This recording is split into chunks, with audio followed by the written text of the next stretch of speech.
Assalomu alaykum, hurmatli otalar, hurmatli o'quvchilar. 15-variant tahlilini boshlaymiz. Demak, birinchi savolimiz 89/88 va hokazo 5 dan 89 gacha sonlar bo'lib kelyapti. Bu misolda o'z aslida 1 dan boshlab 1, 2, 3, 4, 5 bo'lib 89 gacha ketganda 89 ta son qatnashgan bo'lardi. 89 ta sondan endi bu 5 dan boshlanyapti. 5, 6, 7, 8 bo'lib boshlangani uchun mana bu 4 tasini chiqarib oladigan bo'lsam 89 ta sondan 85 ta son qoladi. Endi mana bu yerda umumiy hisobda 85 ta son bo'ladigan bo'lsa, unda ikkitasidan 1 chiqadi, buni ikkitasidan 1 chiqadi, buni ikkitasidan 1 chiqadi, buni ikkitasidan 1 chiqadi, buni ikkitasidan 1 chiqadi. Hammasini qo'shganimizda mana bu 85 ta ikkitasidan bittadan 1 chiqqani uchun 2 ga bo'ladigan bo'lsak 40 necha bo'ladi? 42 bo'lsa 84 bo'ladi. 42 ta 1 chiqadi. 42 chiqib turib, keyin mana bir qoldiq qoladigan bitta soni o'rtadagi soni oshib qoladi. Mana shu o'rtadagi sonni qo'shilgan varianti. Endi o'rtadagi son 40 89 bilan 5 o'rtasidagi son 42, 43 ash atrofida bo'ladi. Endi bunga 42 ni qo'shsak, mana bu hech qaysi javob varianti chiqmaydi ekan. Sababi o'rtadagi sonimiz, oshib qolgan sonimiz bu 40 ga yaqin yoki 30 dan kattaroq, 50 dan kichikroq son bo'ladi. Misol 30 bo'lganda ham 42 ga 30 ni qo'shsa 72 degan javob bo'ladi. Endi 72 degan variant ABC varianti yo'qligi uchun bu savolimiz xato so'ragan deymiz. Xo'p, ikkinchi savol. Ikkinchi savolimizda aytayapti, agar m ni qiymati bunaqa, n ni qiymati bunaqa, p ni qiymati bunaqa bo'lsa, shu sonlarni taqqosla deyapti. Birinchi yozamiz buni 1.25, 1.5 dan 0 chiqarib oladigan bo'lsak 1.20, 1.2 ga mana uni qo'shadigan bo'lsak 1.25 bo'ladi. Xo'p, endi ular taqqoslayotganimizda mana uni qiymati m ekan, mana uni qiymati n ekan va mana buni qiymati p ekan. Xo'p, eng kattasi bu yerda m bilan p bo'ladi, ya'ni bular o'zaro teng bo'ladi. M teng p. Endi m p ga teng va bularning ikkalasi ham n dan kattaligi uchun javob mana bu ko'rinishda bo'lishi kerak. Lekin bunda ham to'g'ri javob yo'q ekan. Buni ham xato qilishlar qo'yishdi. Endi 3-savolni menimcha hamma ishlaydigan bo'lsa kerak. 4-savol ham oddiy tenglama. 5-savolimizda mana savollar boshqacharoq bo'lgan. 5 yil avval otaning yoshi o'g'ilnikidan 7 marta ko'p edi. 5 yil keyin bo'lsa 3 marta ko'p bo'ladi. Hozir ota necha yoshda? Ota bor ekan, o'g'il bor ekan.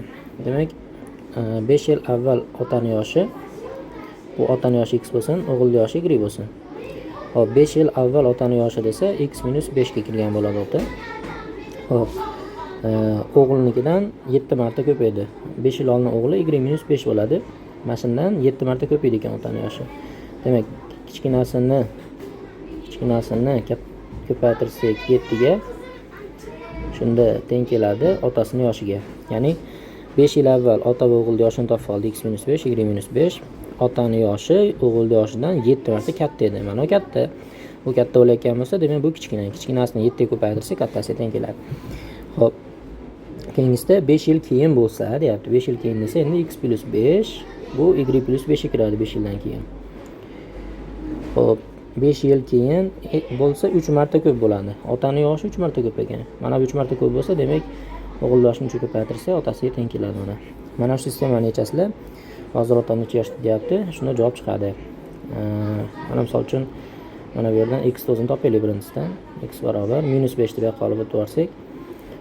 Xo'p, qavsni ochib olsak 7y - 7 kere 5 35 plus 5 bo'lib o'tadi mana.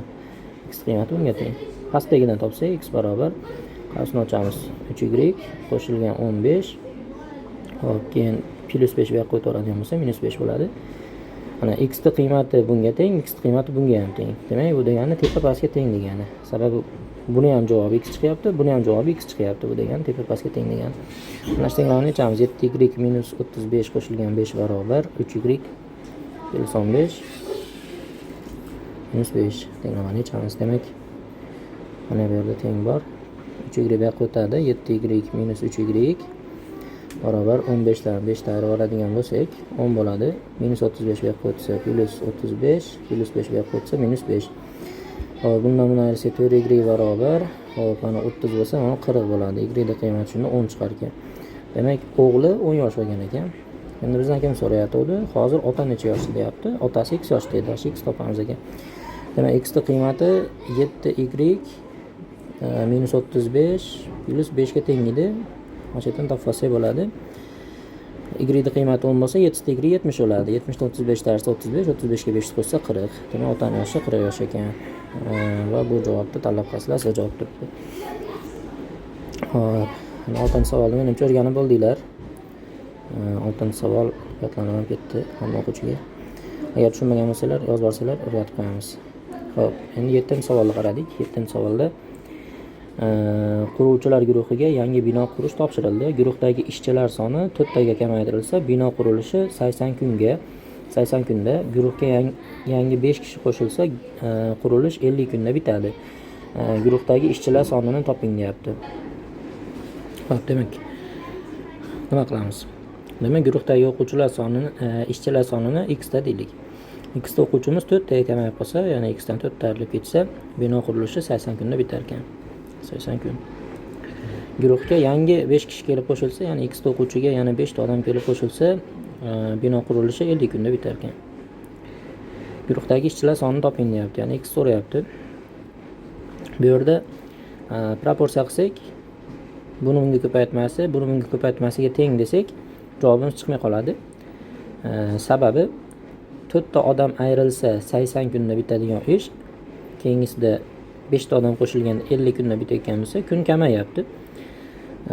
Kun kamayganning hisobiga bular o'zaro teskari nisbatda bo'lib qoladi. Ya'ni to'g'ri nisbat qiladigan bo'lsak, x minus 4 ko'paytiruv 50, 50x minus 200, 80 ko'paytiruv x plus 5, 80x plus 400 bo'lib qoladi. Va minus 200 ga qolib o'tsak, 80 ga qolib o'tsak, 50x dan 80x ta ayirmasi 600 ga teng bo'lib qoladi. 50x dan 80x ta ayirib bo'lmaydi-yu. Shuning uchun nima qilinadi bu yerda desa, teskari nisbat qilinadi. Teskari nisbatda o'rgatganman sizlarda bo'lsa. Mana x ta o'quvchidan x ta ishchidan 4 tasi ketganda 80 kunda bitayotgan ish, x ta odamga 5 ta kelib 50 kunda bitayotgan bo'lsa, unda teskari nisbat qilinadi. Teskari nisbatda to'g'ridan to'g'ri ko'paytiriladi. Bu bunga ko'paytiriladi, bu bunga ko'paytiriladi, tenglanadi. 80 ko'paytiruv x minus 4 barobar 50 ko'paytiruv x plus 5. Mana shu tenglarni yechamiz. Mana bu 80x minus 320 barobar 50x plus 250 bo'ladi. Hop, demak 50x bu yoqqa minus 320 bu yoqqa olib o'tsak, 80x ayrilgan 50x barobar 250 ga 320 qo'shsa 570 bo'ladi. Mana bo'lsa 30x barobar 570 bo'lsa, u holatda x qiymati 19 ga teng bo'lib qoladi. Ya'ni avval 19 ta odam bo'lgan ekan deymiz. Hop. Endi keyingi savollarni. Mantiqiy savollarda bitta o'ylanib ko'rasizlar, chiqmasa aytsanglar o'rgatib qo'yamiz. Chiqadigan misollarga mana 3 5 ga o'zgaryapti, 5 7 ga o'zgaryapti, 7 9 ga, 9 11 ga o'zgaryaptimi? Keyin 13 ga o'zgarishi kerak, ikkita farq qilish kerak. 13 ta javob bunda turibdi. Endi harflarga qarasanglar, S, D, E, F, G ketyapti. Teskaramacha harflar ketyapti. Mana birinchi S, A, B, S, D, E, F, G kelish kerak. Shuning uchun bundan oldin nima bo'ladi? Agar B deb qo'ysak mana aka, B, S, D, E, F, G tushaveradi. Shuning uchun B bo'ladi. Oxirida esa 13 bo'ladi.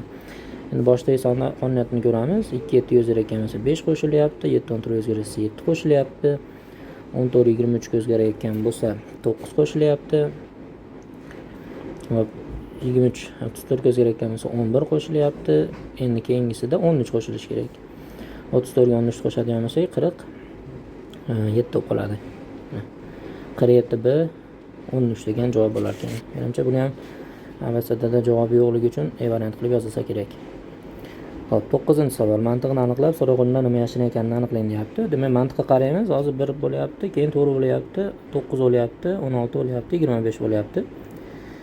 Bundan keyingisi nima keladi deyapti. Demak, birinchi navbatda mana bu 1 da e'tibor berasizlar. Bu 1 ko'paytiruv 1 degani. 4 degani 2 ko'paytiruv 2 degani. 9 degani 3 ko'paytiruv 3 degani. 16 degani 4 ko'paytiruv 4 degani. 25 degani 5 ko'paytiruv 5 degani. Endi bundan keyin keladi 6 ko'paytiruv 6. Yana 36 kelish kerak. Javob deymiz. Hop, mana shunaqa qilib ishlaysizlar qolganlarni ham. Hop, endi mana savollarni qarab qilib o'qib ko'ramiz. Murakkamroqlar bo'lsa ishlab ketamiz. Hop, demak 10-savolimizda bizga 1 dan 9 gacha raqamlar berilgan. Raqam deganda endi 1 dan 9 gachasi, 0 dan 9 gachasi raqam tushuniladi. Endi 1 dan 9 gachasi berilibdi. ikkita 5 xonali va 4 xonali sonlarni hosil qilib biz raqamlarni qayta ishlatishimiz mumkin emas ekan. Va ularning ayirmasini hisoblabmiz. Ayirma eng kamida nechaga teng bo'lishi mumkin deyapti. Ayirma eng kamida nechaga teng bo'ladi desa, berilgan 5 xonali sonimiz bilan 1 2 3 4 5 xonali sonimiz bilan tuzgan 4 xonali sonimizni qiymatlari buni qiymati bilan buni qiymati bir-biriga juda yaqin son bo'lishi kerak. Mana bu kichkinaroq son bo'lishi kerak, kichik. Mana bu esa katta son bo'lishi kerak. Eng katta. Demak, eng kichik sonni tuzasizlar bitta 5 xonali, mana shu 1 dan 9 gacha raqamlar orqali, keyin eng katta sonni tuzasizlar va raqamlar takrorlantirolmaysizlar. 1 da B ga qo'yib yubordingizmi? Mana pastiga 1 da qo'ya olmaysiz. Mana bu yonidagi oldiga 1 da qo'ya olmaysiz. Sababi 1 dan 9 gacha raqamlarda bir martadan ishlatamiz ekan. Shunaqa qilib ishlab ko'rasizlar, agar chiqmasa guruhga yozsanglar ko'rib beramiz buni. Xo'p, demak tushunib oldinglar. 11-savol endi. 11-savolda sotuvchi birinchi mahsulotni 40% foydasi bilan $560 ga sotibdi. 40% foydasi bilan desa, o'zi 100% ga olgan bo'lsa, 40% foydasi bilan sotayotgan bo'lsa, uni $140 ga sotayotgan bo'ladi. Mana shu $140 $560 ekan.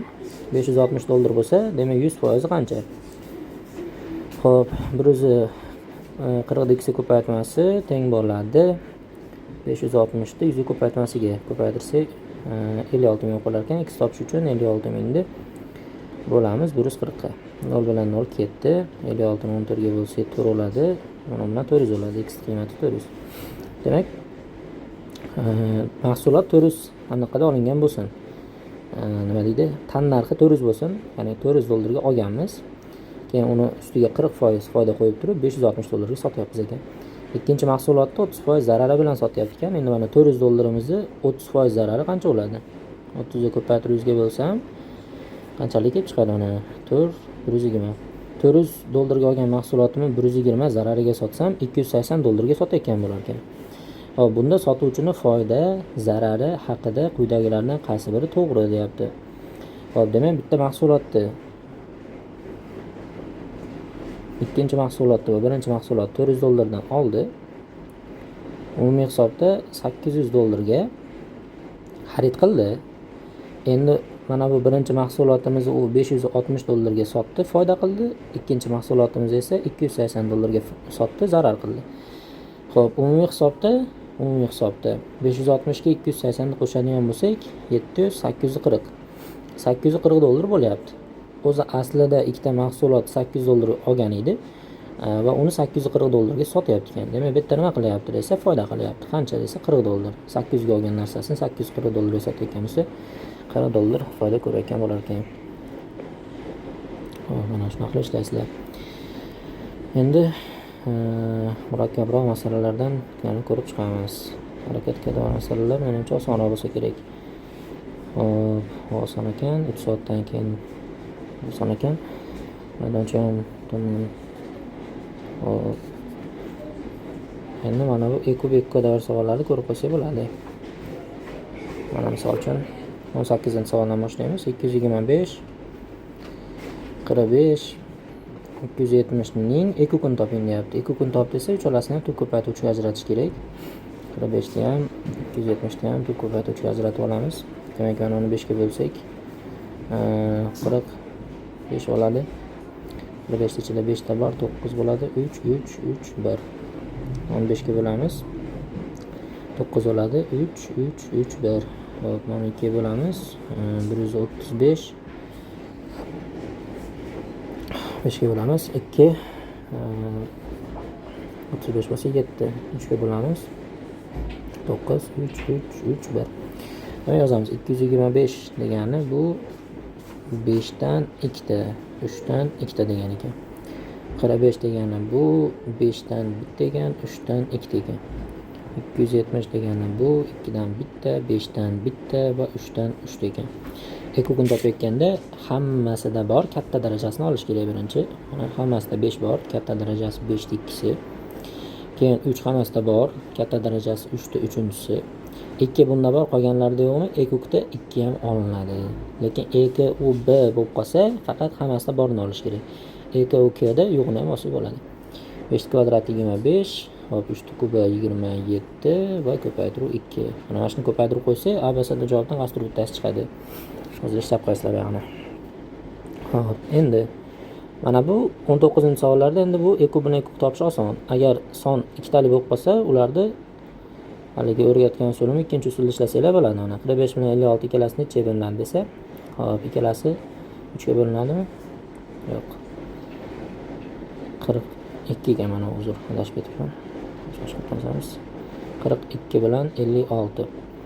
Mana ikkalasi bir vaqtda nechaga bo'linadi? 8, 7 desam, 7 ga bo'lib yuborsak, 56 ni 7 ga bo'lsak 8, 42 ni 7 ga bo'lsak 6 bo'lib qoladimi?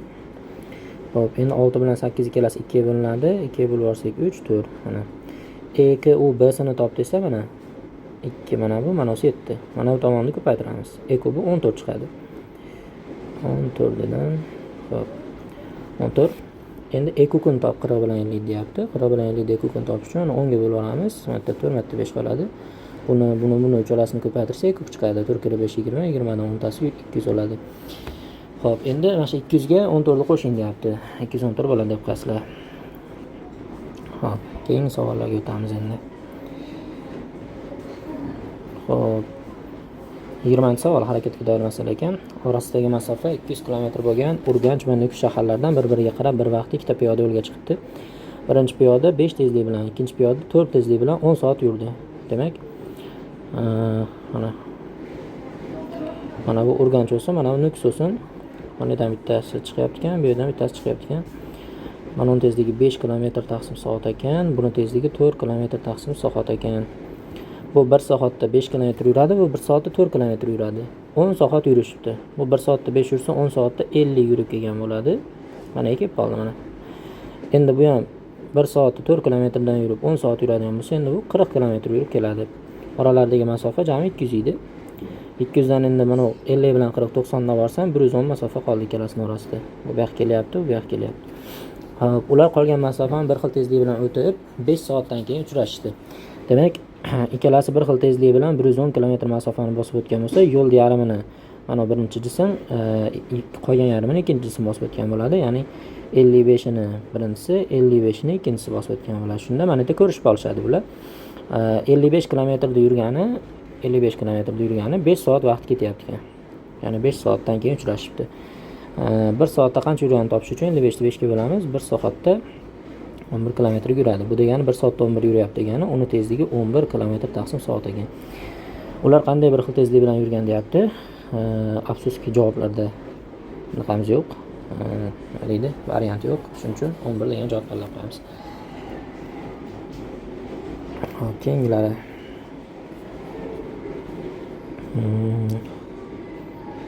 Bular oson ekan. Endi mana bu 24 bor ekan, sal murakkabroq savol. Qirrasi 1 metrga teng bo'lgan kub, qirrasi 1 santimetrga teng bo'lgan kublarga ajratildi. Demak, mana bu qirrasi 1 metrga teng bo'lgan kub bo'lsin.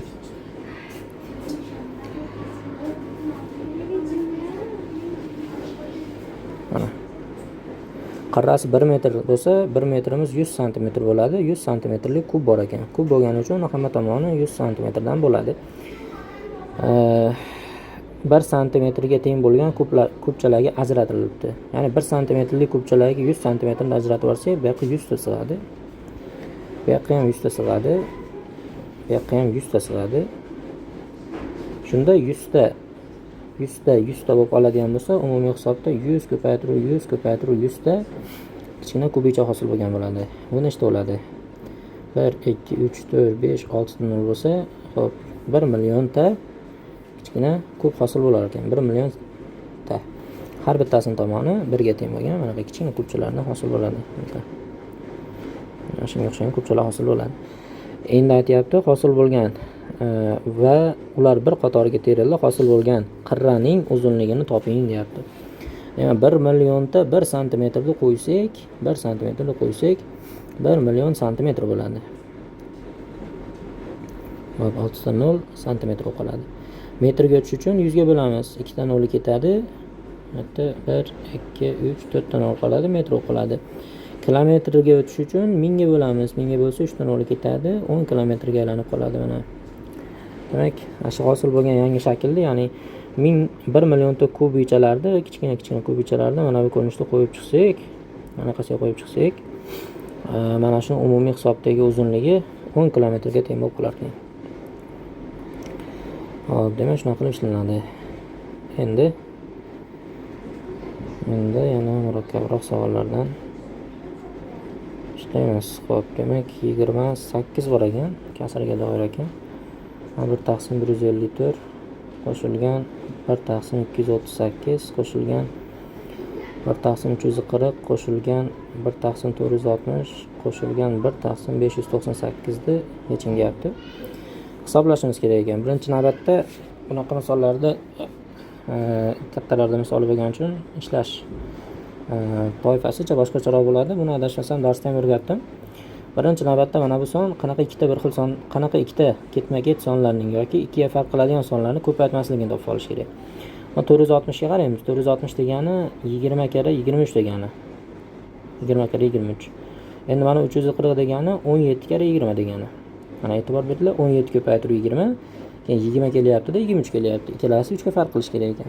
Demak, mana bu 14 ko'paytirib 17 bo'ladi. 14 dan 17 ko'paytirsak 238 keladi. Hop, mana bu esa 14, mana bu 11 bo'ladi. 11 kara 14 154 deb beradi. Ya'ni buni quyidagi ko'rinishda yozyapmiz. 1/11 ko'paytirib 14 plus 1/14 ko'paytirilgan 17 plus 1/17 ko'paytirilgan 20 plus 1/20 ko'paytirib 23 plus 1/23 ko'paytirib 538 endi 26 bo'lib qoladi. Mana shuni hisoblaymiz. Hisoblash uchun nima qilamiz? Hali formuladan foydalanamiz.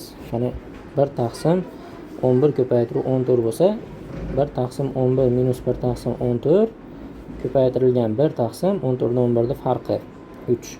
Mana shu ko'rinishda yozib olamiz.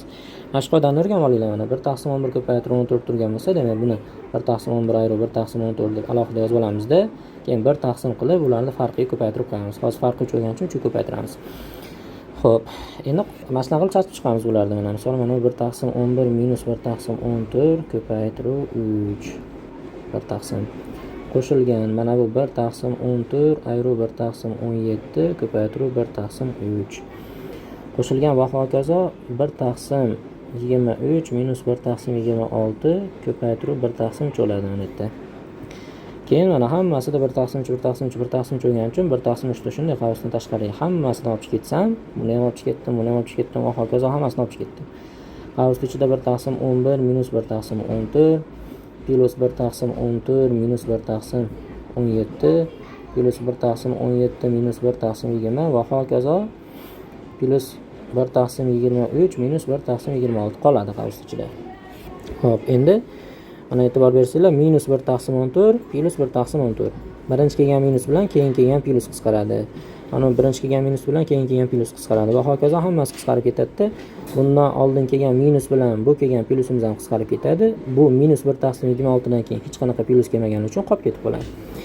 Ya'ni mana yerda 1/3 qoldi, ko'paytirilgan boshda 1/11 qoldi, ayrilgan 1/, oxirida 26 qoldi. Endi mana shu misolni yechamiz. Buni yechish uchun umumiy mahraj tanlaymiz. Demak, mana 26 ga ko'paytiramiz. 26 ga mana 11 ga ko'paytiramiz. Xo'p, shunda mana buni qiymati 1/3 ko'paytirilgan 26 dan 11 dan ayirsak 15 bo'ladi-da. Hatto 11 ko'paytirib 26 paydo bo'ladi. 15 ni 3 ga qisqartirib olsak 5. Demak 5 taqsim 11 kara 26 bo'lar ekan. Demak 260 10 taqsim 260 bo'lsa 26 ni qo'shsak 286 adashmasam shunaqa bo'ladi. 5 taqsim 286. Va 5 taqsim 286 degan javob A varianti turibdi ekan, shuni tanlab qo'yasizlar. Xo'p.